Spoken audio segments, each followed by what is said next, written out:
দর্শক, শুভেচ্ছা নেবেন। আজ রোববার ১৩ এপ্রিল ২০২৫, ৩০ চৈত্র ১৪৩১, ১৪ সাওয়াল ১৪৪৬। দর্শক, আপনারা জানেন গতকাল মুক্ত করা ফিলিস্তিন গাজার পক্ষে ঢাকায় বিশ্বের বৃহত্তম সমাবেশ হয়েছে। বাংলাদেশের ইতিহাসে এত বড় মিছিল, এত বড় প্রতিবাদ কখনো আমরা দেখতে পাইনি। আজকে আমার দেশ পত্রিকাতে ফিলিস্তিন বিরোধী মিছিলের বিরাট ছবি উঠেছে, দেখেন।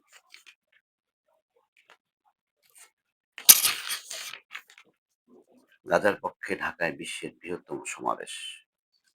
মুক্ত করো ফিলিস্তিন স্লোগানে গতকাল শনিবার রাজধানী ঢাকা পরিণত হয় বিশাল জনসমুদ্রে। তৌহিদি জনতার ঝড় নেমেছিল ঢাকায়।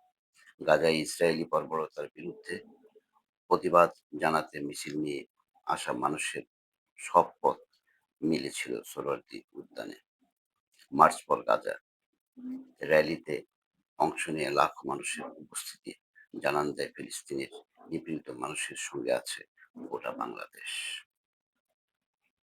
অহিংস এবং শান্তিপূর্ণ কর্মসূচি পালনের মাধ্যমে বাংলাদেশের মানুষ সব ধরনের সহিংসতা এবং হত্যাযজ্ঞকে না করে দিয়েছে।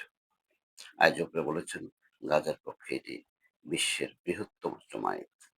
সমাবেশে তারা বলেন, বাংলাদেশের সব দল, মত, চিন্তা, দর্শনের মানুষ মজলুম ফিলিস্তিনিদের পাশে আছে, সহাবস্থান করছে।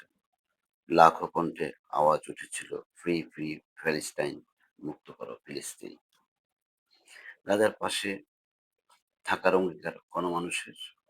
সব পথ মিলেছিল সোহরাওয়ার্দী উদ্যানে। পুলিশের তথ্য অনুযায়ী উপস্থিতি ছিল ১১ লাখেরও বেশি। বিএনপি, জামায়াত, এনসিপি সহ বিভিন্ন দলের নেতারা অংশগ্রহণ করেছিল।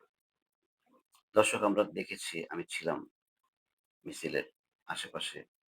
আমি সেখানে গিয়েছিলাম সকাল ১০টা থেকে, দেখেছি বাংলা মোটরে হাজার হাজার মানুষ, মেট্রো রেল সহ বিভিন্ন যানবাহনে মানুষ এসেছে। বিশেষ করে ছোট ছোট শিশুরা বাবা মায়ের সাথে এসেছে। সবাই একাত্মভাবে একেবারে সোচ্চারভাবে প্রতিবাদ করেছে। একটা বাচ্চা শিশুকে দেখেছি, বাবার সাথে এসেছে, সে কান্নায় জড়িত কণ্ঠে অনেক কান্না করছে। সে বলছে, আমার যে ছোট শিশুদের কিভাবে ফিলিস্তিনে হত্যা হয়, ইসরায়েল কেন এত বর্বরতা করে, কেন মুসলিম বিশ্ব চুপ, কেন মুসলিম বিশ্বে এত শক্তিশালী দেশ থাকতেও প্রতিবাদ করা হয় না। আমরা অবশ্যই চাই ফিলিস্তিন মুক্ত হোক। ইনশাল্লাহ একদিন না একদিন হবে। জেরুজালেমে আমাদের যে মসজিদ আছে, আল্লাহ এই মসজিদকে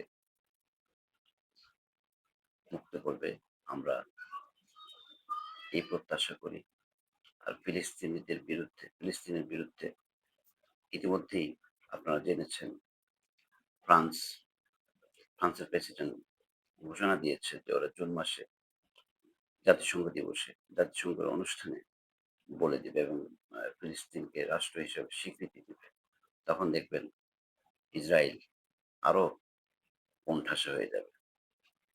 আমরা ফিলিস্তিনি ভাইদের পাশে আছি এবং আমাদের মনের ভিতরের যে আশা করি এই আশা পূর্ণ হবে। হাজার হাজার মানুষের এই দোয়া কোথায় যাবে? সবাই আমরা ফিলিস্তিনি ভাইদের মুক্তি চাই এবং আল্লাহ যেন ওদেরকে সাহায্য করে, আল্লাহ যেন তাদেরকে মুক্ত করে দেয় ইসরায়েলি বর্বর হামলা থেকে, যাতে তারা মুক্তি পায়। সবাইকে শুভেচ্ছা। Voice Bangla, voice by Abedin থেকে আপনাদেরকে প্রথম ভিডিও দেখালাম। আসলে আশা করি আপনাদের কাছে ভালো লাগবে।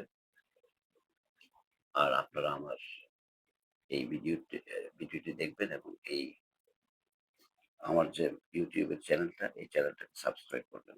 ধন্যবাদ সবাইকে।